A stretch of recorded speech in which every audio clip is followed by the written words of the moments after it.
कहे इंशाअल्लाह। देखो कोई चुप भी है कि मुझे ऐसा लग रहा है इस भीड़ में कोई चुप रह गया है। इतना बड़ा मजमा, आवाज बड़ी हल्की है। बताएंगे अपने बच्चों को इंशाअल्लाह, वादा करते हैं इंशाअल्लाह, सारे वादा कर लें तहे दिल से कि अपनी नस्लों को हम कुट्टी में आला हजरत की मोहब्बत पिला के जाएगा। इसलिए कि जिस दिल पे आला हजरत की मोहर होती है उस दिल के जी जी और आपसे गुजारिश करना चाहता हूँ, जो लोग जब बाहर जाते हैं ना, दुबई, सऊदीया, जब गए थे ना हजरत, तो टांगे छोड़ के नमाज पढ़ रहे थे, और जब आए ना तो रॉकेट बने। अब टांगे खोल के नमाज पढ़ रहे और यहाँ तक हाथ आ गया। अब हमारी मस्जिद का इमाम समझाता है, आलिम कहता भाई ये कौन सा तरीका का इस्लाम का मुझे अरब में जाके पता चला, सही दीन तो वहां पता चला है, नमाज कैसे पढ़नी चाहिए वहां जाकर समझ में आया। ये वही लोग हैं जिन्होंने बचपन में कभी किसी उस्ताद के आगे वक्त नहीं गुजारा है, वरना हमारा ईमान कहता है कि जो 6 माह भी किसी मदरसे के, किसी मकतब के एक टीचर के आगे गुजार लेना, खुदा की कसम वो कंगाल होके तो मर सकता है लेकिन कभी वहाबी होके नहीं मर सकता है। इसलिए आप सभी मेरी गुजारिश है, खुदा अपने बच्चों को तालीम दे, अपने बच्चों को इल्म दे, और अपने बच्चों को ऐसा बना दे कि वो कभी भी किसी मोड़ पे जाके इन शैतानी चालों से महफूज रह सके। पढ़ाएंगे इंशाअल्लाह बच्चों को, ये बड़ा जरूरी अमल है, बहुत ज्यादा जरूरी अमल है। मेरे सामने बच्चे बैठे, नौजवान बैठे, भाई बच्चे के गले मैंने चैन देखी, मैंने कहा बेटा इसे उतार दो, ये मर्दों के लिए जायज नहीं है, ठीक है ना। उस बच्चे ने उतार दी। मैं मुझे बताइए क्या जिंदगी भर इसको कभी चैन पहनेगा तो मेरी ये बात याद आएगी कि नहीं आएगी? बोलो याद आएगी कि नहीं? कि भैया एक महफिल में बैठा था तो एक दीवाना आया था, उसने चैन उतरवा दी थी क्योंकि जायज नहीं, फिर पहनेगा कभी नहीं पहले। तो हम अपने बच्चों की बुनियाद ही में ऐसी तरबियत कर दे कि हमारे बच्चे फिर आखिरी सांस तक हमारी बातों को याद रखें।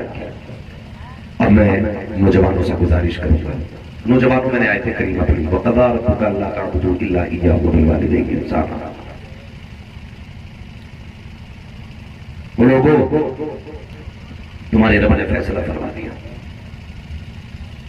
कि तुम सबसे पहले अल्लाह की इबादत करो, इबादत सिर्फ अल्लाह की करनी है, और इबादत के बाद जो सबसे पहला काम करना है वो माँ बाप की फर्माबरदारी, उनके साथ उसने सलूक करना है। कितने ऐसे लोग आज वो कब्रिस्तान में होंगे, आज जब फरिश्ते ना नेकियों की गठरियां कब्र में जाके फिर खोलते होंगे और उन नेकियों के बदले में अल्लाह कब्र में रोशनी देता होगा, तो वो कब्र में लेटे हुए बंदे कहते होंगे कि आज ये उजाला किधर से आ गया? तो फरिश्ते कहते होंगे मुबारक हो, ऐसी औलाद छोड़ के आया गया क्यों तेरे कब्र के अंधेरे को उजाले में बदलने की कोशिश कर रही है। ऐसे लोग होंगे मेरे सामने कि जिनके माँ बाप जा चुके होंगे, और ऐसे भी होंगे जिनके माँ बाप सलामत हों। तो चले मिलकर एक दुआ करने पहले, या अल्लाह जिनके माँ बाप दुनिया से चले गए हैं उनकी जन्नत, और जिनके माँ बाप दुनिया में है उनकी उम्र में बरकत अता फरमा। आमीन आमीन। नौजवानों, जिंदगी बहुत मुख्तसर है, और इतनी मुख्तसर है कि पलक झपकने की देर है, कब कैसे गुजर गई पता ही नहीं चलता है।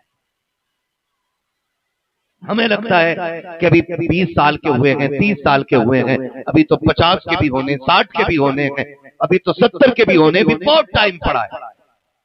लेकिन कभी 70 साल वालों से पूछो कि ये 70 साल कैसे गुजर गए, वो कहेंगे ऐसा लगेगा, ऐसा लगता है जैसे कल की बात है, जैसे अभी कल 70 साल गुजरे। मैं गलत नहीं कह रहा हूं, सोचने वाली बात यह है आज हमारे माँ बाप बूढ़े हैं, कल हम पे भी बुढ़ापा आना है, और इस वक्त में देर नहीं लगने वाली है। ये बहुत जल्द जवानी बुढ़ापे में बदलेगी, सियाही सफेदी में बदल जाएगी, ताकत कमजोरी में बदलेगी, और ये सीधी कमर ये झुकने में बदल जाएगी। आज जो ये जबान के लहजे हैं ना, कल ये सांस में 70 बातें कह के जबान रुकता है, कल एक बात कहने के लिए 7 सांसें लेनी पड़ेगी। आज दौड़ता है तो कदम मंजिल पे जाकर रुकते हैं, कल वो वक्त आएगा कि मंजिल आते आते थक जाएंगे हम, लेकिन मंजिल हाथ नहीं आएगी। नौजवानों याद रखिएगा, माँ बाप के बारे में बुजुर्गों ने फरमाया ये वो किताब है जिन्हें आप लिखोगे और इस किताब को पढ़ के आपको आपकी औलाद सुनाएगी। यानी कि आप जैसा सलूक अपने माँ बाप के साथ करेंगे वैसा सलूक आपके साथ आपकी औलाद करेगी।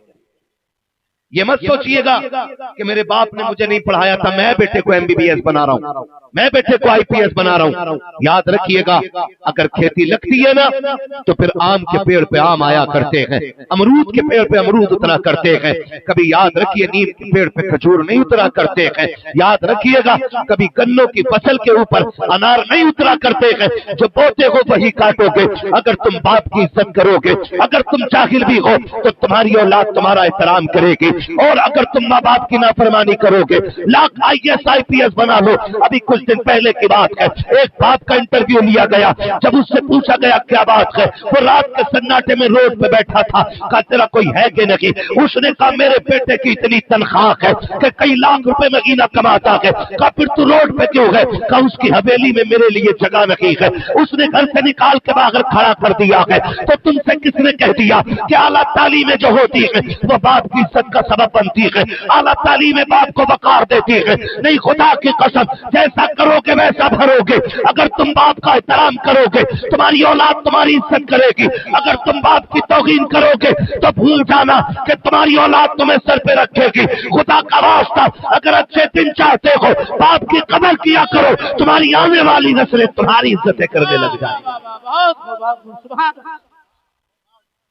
इज्जत करो माँ बाप की, कदर करो माँ बाप की। माफ कीजिएगा, मुझसे लोग कहते हैं यार पैसे देते मुसाफा करके 500 रुपए, कहते हैं दुआ करना। दुआ दुआ मुख्तलिफ इबादत, दुआ इबादत का मकसद, दुआ मोमिन का हथियार है। ये मैं दुआ का मुनकिर नहीं, लेकिन तरीके का मुनकिर। जिस तरीके से हम दुआएं करा रहे हैं ना, इनसे नतीजा कुछ नहीं। 500 रुपए दिए, हुजूर ने 500 देखे तो 1.5 मिनट की दुआ कर, और कुछ किसी ने हमें 2000 देखे का दुआ कर दिया, हमने 5। से बताओ ये दुआ है कि बाजार है? बोलो, पैसे लेके दुआ है, पैसे दे के दुआएं ले रहे हैं। नौजवानों आपसे गुजारिश है, एक बंदा मेरी बात गौर से सुने। आपका बाप किसान है, मजदूरी करता है, मिट्टी ढोता है। आपकी माँ घर का गोबर उठाती है, मिट्टी लगाती है, उसके नाखूनों में गोबर भरा रहता है। फिर भी अगर घर से निकलो ना, उसके मिट्टी वाले हाथ अपने सर पे रखवा लिया करो, उसके मिट्टी वाले हाथ सर पे रखवाया करो। वो बाप जो दिनों रात खेत में काम करता है, उससे दुआओं की दरखास्त किया करो। ये नहीं कि मेरा जुब्बा कुब्बा अच्छा है तो मेरी दुआ जल्दी कबूल होती होगी। ये मिजाज हमने बना लिया। भाई मेरे सर पे पगड़ी है तो मैं दुआ करूंगा और सीधे आसमान से टकराएगी जाकर के दुआ। फरमाया गया कि माँ बाप की दुआ औलाद के हक में नबी की दुआ की तरह हुआ करती। जिससे दुआ लेनी थी उससे दुआ ले ही नहीं पाए, और जिसकी दुआएं देर से कबूल होनी थी उसकी चौखट जाके पकड़। हमें हुआ क्या? मैं तुम्हें बताऊं, पैगंबर इस्लाम की चौखट है। एक देहाती शख्स आ गया, आके हुजूर की बारगाह में न खड़ा हुआ। महबूब कहते कहो कैसे आना हुआ? का बड़ी तमन्ना थी देखने की, बड़े चर्चे हैं आपके। का फिर तुम कैसे आए? उसने कहा सुना है जिससे आप राजी होते हैं उससे खुदा राजी हो जाता है। मेरे महबूब कहते हैं ऐसा ही है। का फिर कैसे आया? का मैं हुजूर आपको राजी करके खुदा को राजी करने के लिए आया।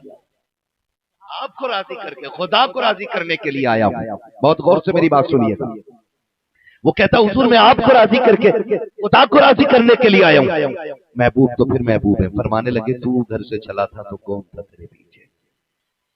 ये हुजूर क्यों पूछ रहे हैं? और कोई गैब क्या तुमसे निगाह हो वाला? जब ना खुदा की छुपा तुम पे करोड़ों दुरूद। आका कहते हैं जब तू घर से चला था कौन था तेरे पीछे? उसने कहा सरकार मैंने माँ को रोते हुए छोड़ा है, मेरा बाप भी रोता हुआ रह गया। कहा क्यों? क्या तूने उनसे इजाजत ली? कहा सरकार मैं इजाजत ले रहा था, वो नहीं चाहते थे मैं आऊं। कहा क्योंकि उनके पास मेरे सिवा कोई और सहारा नहीं है। सरकार में उन्हें रोता हुआ छोड़ आया। मेरे नबी ने गुलाम के कंधे पे हाथ रख के कहा फिर तुझसे किसने कह दिया कि बाप को रोता हुआ छोड़ के आए और मेरी चौखट पे आके तुझे रब की रजा मिलेगी? आका फरमाने फरमाते तुझे रब की रजा चाहिए, कहा जी। फरमाया वापस चला जा, जिन माँ बाप को रोते हुए छोड़ के आया है जा उनको लबों पे मुस्कुराहट दे दे।